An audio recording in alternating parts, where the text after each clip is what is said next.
so explain to me how people writing the Bible thousands and thousands of years before any of this science or psychology or et cetera was studied, and they got it all right. It's because it's the Word of God. I mean, I'll give you an example. So let's talk about the creation story. Right. In the beginning, God created the heavens and the earth.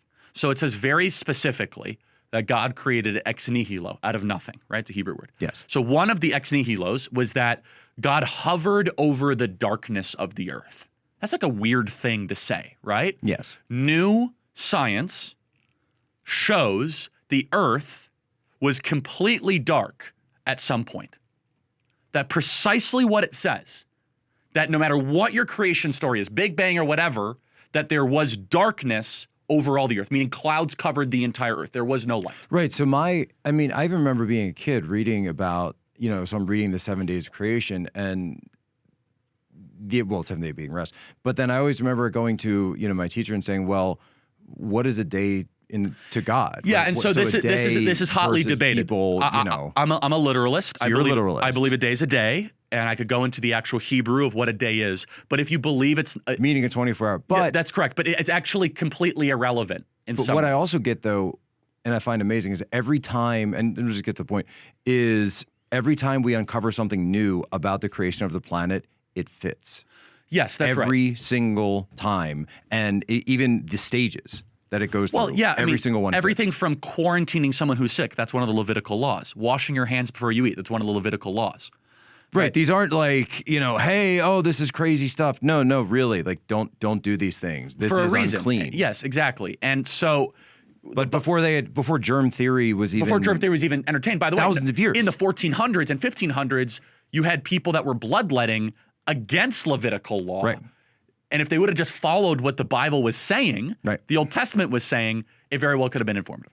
There's actually a lot of that in natural health when it comes to dietary standards. They also point that out as well. Well, no, if you eat kosher, you will live a better life. There is no doubt. Now, it's more expensive. It doesn't taste as good. It's twice the price and half the taste is the joke. But you will be healthy. Totally. Your body was designed for a specific If you don't eat type of food. shrimps, mollusks, I don't know who would eat a mollusk, oysters, or like sea urchins, every study shows that's way better for you. They're full of bacteria. It's hard to digest. Yeah. But also, just like putting dairy on that of a meat, it's not necessarily great for you. Cheeseburgers are actually way worse for you than hamburgers. I could go on and on and on, right? The dietary standards, how to clean it beforehand.